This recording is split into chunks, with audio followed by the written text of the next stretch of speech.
Hi, everybody. Welcome to the Writer Chick with your host, Kay Nicole. So, before we get into the actual episode or whatever it's about, which I know what it's about, you know what it's about, so we'll get into it in a minute. To anybody who already listened to the introductory episode and is listening to this, thank you. I really appreciate you. You are the GOAT. And to all the people who have been supporting so far, I really appreciate it too.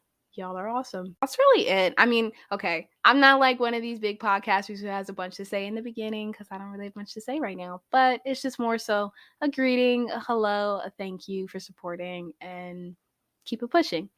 So this episode is titled What I Learned from Writing My First Novel. So if you didn't know, I am a self-published author who has written 4 books, 3 of which are poetry, and one of which is a novel or novella, whatever you want to call it. Okay, doesn't really matter. Kind of falls in between both. So this is just kind of going through what I learned, because even though I wrote it at 14, published it at 17, and I thought this was going to be the book that was going to put me on billboards. I was going to be the next J.K. Rowling. Not that people want to be her, because everybody knows controversy. It's a shame because Harry Potter is amazing. That's completely separate from her level of success. Okay. And I think as creatives, we all want that level of success. We all want to know that our words touched somebody and made a movement, like Harry Potter is a literal movement. Think about how you shaped thousands of, not even thousands, but like millions of children's childhoods, How great is that? And that is something that I think all writers want on some level, is just to be remembered on that note and to have that level of success. Did I become the next great American author? Not at all. But it did set me up to potentially write that book. At least I'd like to think. So this is just going to go through what I've learned from writing it. So one of the first things that kind of was a big eye-opener for me is plot, which seems really bad considering plot is the literal backbone of your book. It is so important that you have a solid plot. If you don't have a solid plot and it's just full of holes, it's not really going to work. It's going to fall apart. People are going to pick it out, and it's not going to be something that is going to withstand time. But I can say that my plot could use a lot of work. Okay, so the gist of the book is really about this girl named Laura Freeman who ends up losing her life to a police officer. I'll give you a gist of why I wrote this in a little bit. But she gets shot by a police officer, and then it's just going through her journey of understanding what's going on and watching her family grieve as well in the process. So this idea kind of came to life with all the racism that was going on in the world, and unfortunately still continues to go on in the world. But definitely during the time that I wrote this, there was a lot of racism and a lot of things I was seeing on the news that were popping up. And as a newly renowned activist at the time, I was trying to write something with meaning. And then, that was also around the time the Hate You Give was coming out, and I was like pumped. So I was trying to write something like that. And I think I kind of got there, but also kind of fell short. It happens. It was my first book. What do you want from me? But anyways, back to the whole plot point of this is that Semi Free is really about like 165 pages, if that. And I think it's about 30,000 words. So that's really not enough room to really explore a world and really have it move at a steady pace. Because I think there were certain points in the book where it moved at a steady pace, and then certain parts where it sped along too fast.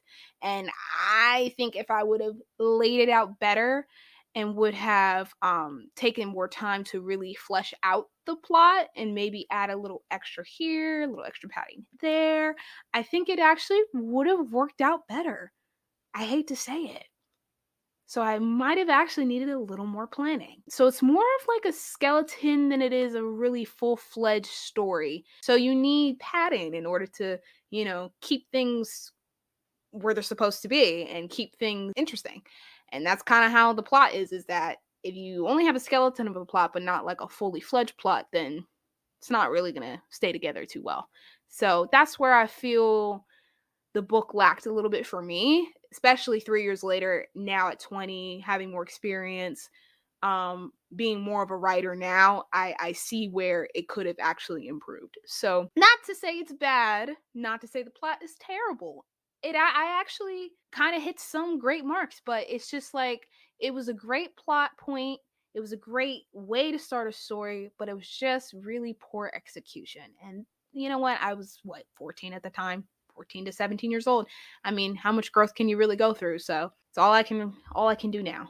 So the next thing is characters for me. So I have, let's see, like 3 main characters in the entire book. So we have Laura Freeman, we have her brother Chris Freeman, and then we have Nathan. No last name. He's kind of a minor character, but kind of a major character. It's a whole thing. I'm not going to say all of them are horrible, but I do think they all could use a little work. So for Laura Freeman, who is the main character of this entire book, which I already just mentioned, but she's the main character. She's honestly the most three-dimensional, but it's because she's kind of like me. So this is where I'm going to get into the discussion about characters and if you can kind of not necessarily self-insert, but use some tidbits of yourself inside of your characters. I think it's okay to use your characters as a vehicle, to kind of maybe and insert yourself in the story. Like you can use certain little personality traits and quirks and things that you exhibit, but you can't make another you. Does that make sense? Like they can't be a carbon copy. Like they can be a you but not a carbon copy of you. They still need to be their own person because essentially as a writer you're writing people. So you need to write people and that means writing different people. So writing yourself doesn't really work, because nobody's like you. Like I mean you might have people who are similar to you, but nobody's a you are the only you. So it's not really beneficial in the long run. She's okay, but there are certain things that I would probably fix going forward. So in my future works, I want to try to make characters that are authentic and unique. They need to be kind of separate from me. Like I don't mind including a little bit of, details that I exhibit, but my characters shouldn't have the same birthday as me or have the same eye color or have the same personality or whatever. It just have the same height, things like it's like a self-insert. Those little self-insert fan fictions is kind of like that, but not as fun. So for my other male character, I lied. So I really actually have 4 main characters. Whoopsie daisy. 3 of them are males. So it's Chris, it's Nathan, and then it's Chris's best friend Max. So my problem with them is that they're males, and if it wasn't already obvious, I'm a female. So and then remember, I'm young when I'm writing this. I've never dated anybody. And I've never really been around a lot of black males because fun fact, I actually grew up in Texas, but my dad's in the military, so we moved around a lot. And at the time of me writing this, I was actually living in Idaho. I know people actually live in Idaho. It You'd be shocked. But yes, I was living in Idaho and it's predominantly white over there. So I was kind of the only really black person around. And trust me, I did not have a lot of black friends and I really did not have a lot of black male friends. So you can understand I didn't really have anybody to study. I didn't have anybody I could ask questions to. It didn't work for me. So I think that really kept me from making very authentic black male characters. I just wish that I would have made them a little more realistic or a little more authentic because I feel that they shifted away from that as the book progressed. Now, I could be wrong. I could just be nitpicky, because the people who have read the book haven't really said what I've said, but I am my own worst critic. So that's where I feel I could have improved, and that's something that I want to actually continue improving on in the rest of my work. Because now that I'm 20, now that I've dated people, now that I've gotten to know people, now that I live in Atlanta, which is the land of Wakanda, I have met quite a few black people, and I've met a lot of black males. So I have people to study now. So it's great. Outside of that, though, there was actually a lot of minor characters that I wish I would have explored because I think they would have added more layers to the novel. Because I think there was two other characters that could have actually helped the story propel. I just didn't take the time to really flesh them out or really take the time to try to get to know them through the story. I didn't try to introduce them more than what they were. So I kind of wish I would have did that. That's definitely something I want to keep in mind going forward, is if it's a minor character that I feel could benefit the story, then I should really take the time to explore it. Even if it doesn't work out, you should still try. Because you never know. It might make it a stronger character later on because you took the time to write them out. I think the main thing that I did like about it was that I did do a really good job of representing a sibling relationship, which is so crazy to me because I don't have siblings and I don't have family members that I consider siblings. So it's weird to me that I know how to write a sibling relationship. I guess I've studied enough people, or I've talked to enough people with siblings to understand how it works. Especially nowadays, I have so many friends who have siblings, so now I really know what I'm talking about because I see how it is. So it helps a little bit more. But that was something that I thought I did pretty well on in that book. So hopefully I can kind of continue that in any future things. So the next topic is writing style and dialogue. So, okay. My writing style really hasn't changed since Set Me Free. It's still kind of the same, but it's less wordy. I tend to be a wordy girl. It's just my thing. And I noticed that in the first book, or at least in the first couple drafts, especially even the last draft before I published the book, it still was really wordy. Even in this one, it's still very wordy. But I do feel that a lot of it has a reason to be that way, or I try to cut it to the point a lot more. And that's something I'm still trying to work on. So, yeah, I think that not less is more, and I don't even think more is bad. I just think that you need to find a happy medium because there's certain moments you need to be descriptive and there's certain moments you need to cut it out. Use your own discretion with that. It's up to you, really. You're the writer. It's your story. You can do what you want. As for my dialogue, my biggest gripe with the dialogue in my book is how long it is.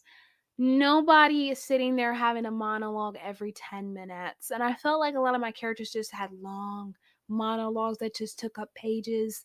And that's just not how it's supposed to be.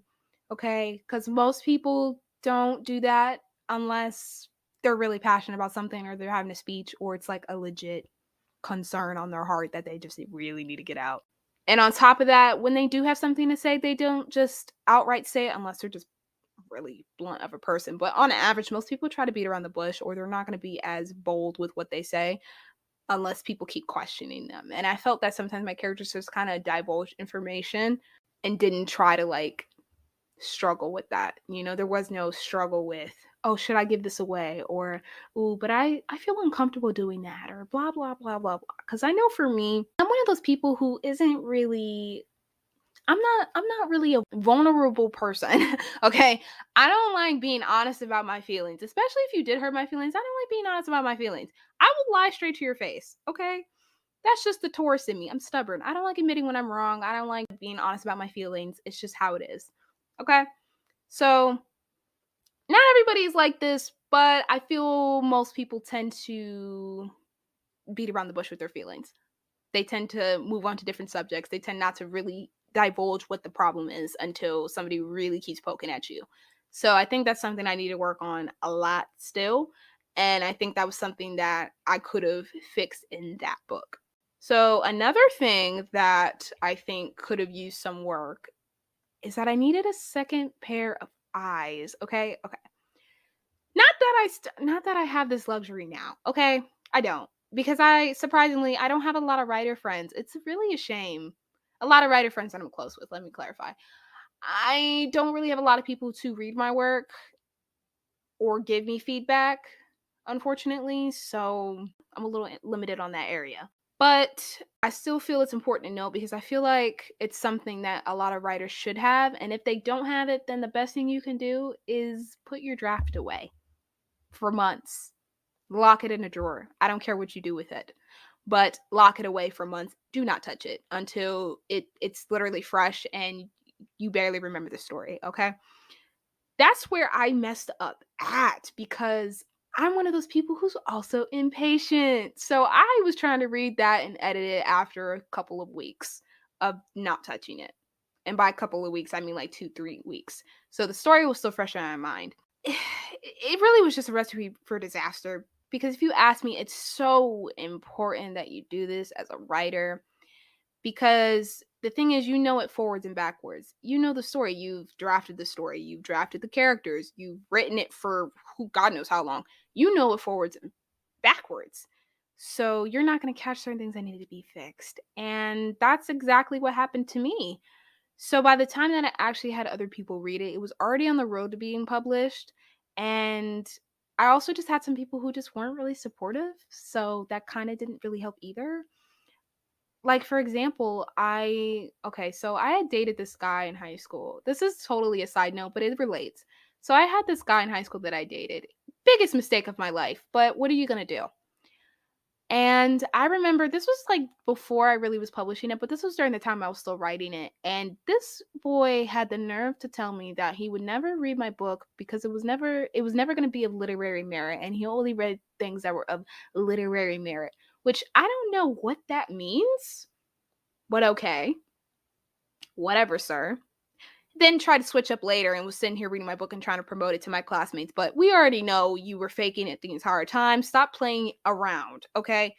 But that to me was something that told me I can't even trust you to read it. So I never even gave it to him to read because I felt you weren't supportive to begin with. You already were doubting my book before it was even really out in the world, before I'd even really finished editing and writing it.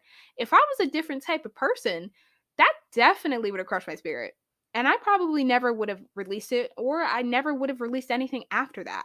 But I'm also spiteful. So yeah, I'm one of those people where if you give me a challenge and you want to doubt me and not support me, I'm going to do even better, and I'm going to literally still do it anyway. Like, you want to act funny, I will act hilarious. Like, you think I'm just going to sit down and take that? No, I'm not. So that's not what I did. Clearly it's out there, and clearly this guy is gone and he needs to stay gone. But that's one instance of somebody not being supportive. And then another thing that I actually remember is so this was like during my senior year. So I actually had an English teacher at the time who was nice. I don't think she liked me.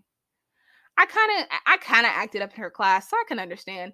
But I don't think she liked me because I remember giving her my book. Well, really, okay, the the boy I was dating at the time gave it to her without my consent, but that's a completely separate issue. Regardless, the book was given, whether it was consensual or not. The book was given, and I thought, okay, she's gonna be super excited. She's like, oh my god, my student wrote a book. How great is this? I'm totally going to help her. I'm gonna read it. I'm gonna give feedback, even if she didn't at the time. She could have at least said she read it. Something. Could have said, here's what you can improve on, child. I don't know.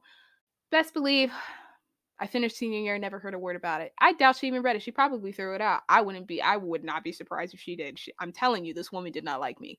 So, some people aren't going to be who you expect them to be or who you want them to be, and some people aren't going to want to help you see your dream flourish. And there's nothing really wrong with that. People aren't obligated to do anything you want them to do. That definitely was something that set a tone, and I was just like, wow, that really showed me that some people really just aren't here to see you win, and that's okay. But now I have plenty of people who want to see me win, so screw them. It is what it is. But now going forward, I mean, the most I'm probably going to do, especially for my new book, which if you follow me on Instagram, I wink wink. I'm trying to tell y'all to follow me, please. Like, please follow me. Okay? I'm telling you, you're going to catch so much stuff that you normally would not catch on here because you're going to see my personality a lot more than you will here. Okay? I am the best person in the world. Plus you're going to get a lot of sneak peeks and stuff of like what I'm working on, my books, etc., reels, I don't know. You'll find out if you follow me. But anyways, going forward, I actually want to try out beta readers, which if you don't know what that is, beta readers are basically people who read your book before you publish it. Okay. So there's two different things. So there's a beta reader and then there's an ARC reader. Okay. So a beta reader is there to read your book and give you feedback. So they're there to tell you what you need to improve on, the plot holes that are in there, what they didn't like, what they did like, what you need to cut out, etc. They're basically like a bunch of editors. They're your army of editors. That's how I like to call it. And then ARC readers, which ARC stands for Advanced Readers Copies, those are just people who read your book and then review it. That's about it. They don't tell you what you need to fix. They don't tell you what you need to do better on. They're just there to read it, give you a review, and keep it pushing. So going forward, I want to enlist beta readers and ARC readers, but I definitely want to enlist beta readers to see if that might help. I hate relinquishing control. I am one of those weirdos where I'm like, no, dude, you can't read this.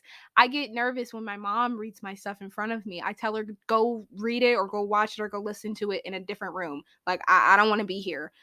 But it's something that I feel is holding me back. So I need to get over it. It's just one of those things. Constructive criticism is just a thing. You know, if you're a writer or another creative or just anybody in general, you understand that criticism and constructive criticism is just a part of life. Okay? It's going to happen. You just got to learn to take what you think is important and leave the rest. That's all you really can do. Now, formatting. God, that this was the worst thing in the world. Microsoft Word absolutely sucks. Okay, I hate to say that, but they do. They're great for papers, they're great for everything else, but when it comes to book formatting, I have not mastered it. Now, if you have, kudos to you, because I cannot figure that out for the life of me. But formatting for me, at least for this book, was an absolute nightmare. Okay. Now, 3 years later, I have Scrivener now, which if you don't know what that is, that's a writing software that basically kind of does the work for you. It's your planner book, it's your plot detail thing, it's your formatter, you can write in it, everything. It's basically everything. So I absolutely love it. It's totally not sponsored, but I mean, if Scrivener wants to sponsor me, please do. I love your program. Bit of a learning curve, but I love the program. But anyways, formatting set me free, and Microsoft Word was so bad that actually it kind of hindered me. I'm not going to lie. The formatting is absolutely bad in that book. It's not the best I could do. It's not horrible because I did pretty well for somebody with very limited technical skills back then, but it's definitely not the best. So, with that being said, now that the print version is absolutely skewed, I don't feel the need to do the ebook. That's why the ebook hasn't come out. It's been 3 years. This is why the ebook hasn't come out, because I don't feel like sitting down and trying to completely reformat that book, because I have to completely redo it. It's not like, okay, you just go in there and do a little tweak and then boom, you're done. No, I have to completely reformat the entire book, and I just haven't had the energy to sit down and actually do it. All because I decided to use Microsoft Word. So, yeah, it's not the vibe. Like, for example, okay, so I told you, I have 4 books. Okay, I have 2 I don't talk about. They're kind of bad. But I just actually published a poetry book called Morning Doves. Oh my god, it'll be almost a year in April. What? Wow. I'm so bad at remembering dates. But anyways, it'll be almost a year in April since I published this book. And I used Scrivener to format it. And let me tell you, when I had to format the hardcover version, which I still haven't released yet, but I plan on doing it, when I went to go format that, it still was annoying, but it was less annoying. All because the formatting wasn't messed up in the beginning. So imagine me trying to format that for a hardcover and I use Microsoft Word. Like, it's going to be terrible. So yeah, formatting is really important. So if you're somebody who struggles with formatting, I'm telling you, please do it right the first time, because when you try to switch it to different formats later, you're going to be crying your eyes out and you're going to wonder, why did I do this to myself? I'm trying to save you. So please format it correctly or get somebody else to do it. I don't care how you have to get it done, but just do it right the first time. That's definitely something I'm going to keep in mind with my next book. I'm going to make sure to format that well. Now, the last thing is marketing. I still suck at marketing. Let me be honest. I still suck at it. Because the problem with this is that I did this for all 4 of my books and I regret it every time. The problem with me is that I didn't create enough hype around my book before it was published. So I just dropped it. Like let me tell you what I did. I literally started promoting it maybe like a month or 2 before the release, and then I dropped it. So there's really not enough time to really get somebody hyped about your book. Because think about it. You're an indie author. People don't know who you are. So you have to make them know who you are. You have to show them why they need to read your book and why it's important for them to spend their hard-earned money on it, okay? So I didn't do that. And I regret it because now I feel it's not pushing as much as it should. And then I just kind of gave up, and it was just the whole thing. It's just not doing what it need to do. And that's because I didn't set the hype up quick enough. I didn't do this with Set Me Free at all. And then with Morning Doves, I tried, but at the time I didn't really have an actual platform for this. Like, the thing is, my account, my main account, my K the Writer account, has gone through several different renovations. It used to be a personal account, and then I tried to make it an aesthetic writing account, but then I'm one of those people who can't do aesthetics. I cannot follow a theme. I am terrible at following a theme. So I tried to do that, quit that. Then I just stopped posting altogether on it, and then I finally went to a poetry page, but then I didn't want to like contaminate it with my book stuff and my writing stuff. And then I don't know what I was doing. Now I just stopped caring. And now at this point, it's my author page. I wish somebody would come for me. And you know what? I feel it's doing better. So now I actually have an actual platform to, promote my books on and talk about my characters or talk about my poetry, things like that. So that's important. Build a brand. Please, for the love of God, build a brand. That's all you can do, because remember, you're selling, not only you're selling your book, but you're also selling yourself. So you need to have a place where people can frolic and get to know you and get to know your book and your message, and maybe then they'll be willing to spend some money on it. That's what I like to think. So there's that. Then on top of that, you have to keep up with the marketing. That's the hardest part about it, is keeping up with the marketing. Okay, because eventually you get burned out. Eventually the hype dies down. Eventually it's been a year and you realize it's been a year since you actually promoted your book, and then you're like, dang, I feel like it's too late now. I mean, it's not too late to still do it, but it's one of those things where you have to keep doing it in order to keep it relevant. Because if you stop doing it, then people forget about it, and then it's just like, I'm on to the next thing. So you got to just keep promoting it and just find new ways to do it, even when you do get burnt out. It's going to happen. I hate to say that. And then the reason why I don't really promote Set Me Free as much is just, like I said, it's not a reflection of who I am now. So that's why I just kind of stopped promoting it. And that's bad, because even though I cringe at it, and even though it's not my best work, like, that's how I like to put it. It was my best work back then. And at one point that entire story was my whole world. It's still just a reminder of how far I've come as a writer and as a creator. So I just like having that, and I want other people to see how much I've grown. Because remember, I've been doing this since I was 12, which I don't know if I mentioned to y'all. I probably didn't, but yeah, I've been writing since I was 12. So that's what I'm 20 now. I got to do math. 9 years. So I've been writing for 9 years. I've been self-published for about 7-ish. Don't quote me. But definitely I've been writing for years, okay?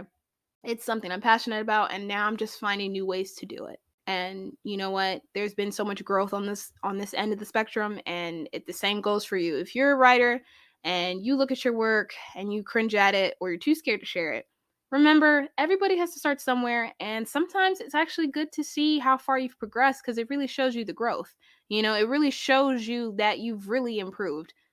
Because sometimes I think we get so caught up in what we're in right now. Like, we get so caught up and think, damn, I have not grown at all.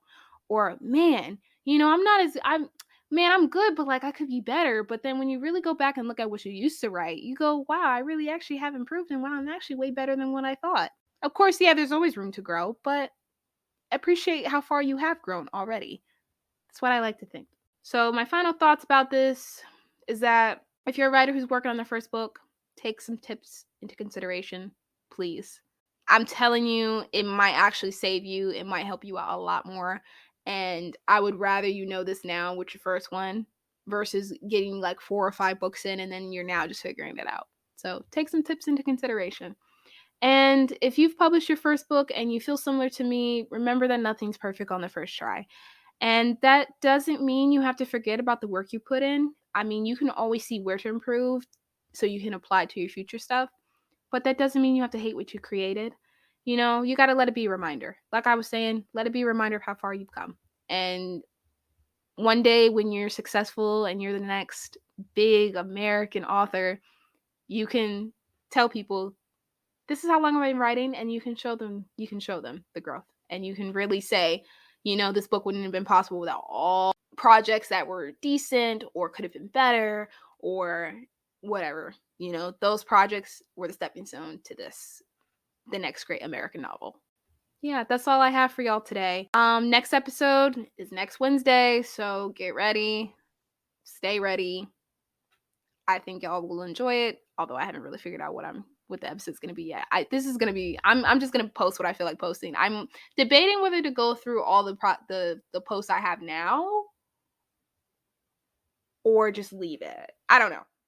I'll figure it out. But you'll find out what episode's coming next week. So yeah, stay tuned. Make sure to please follow the podcast, okay?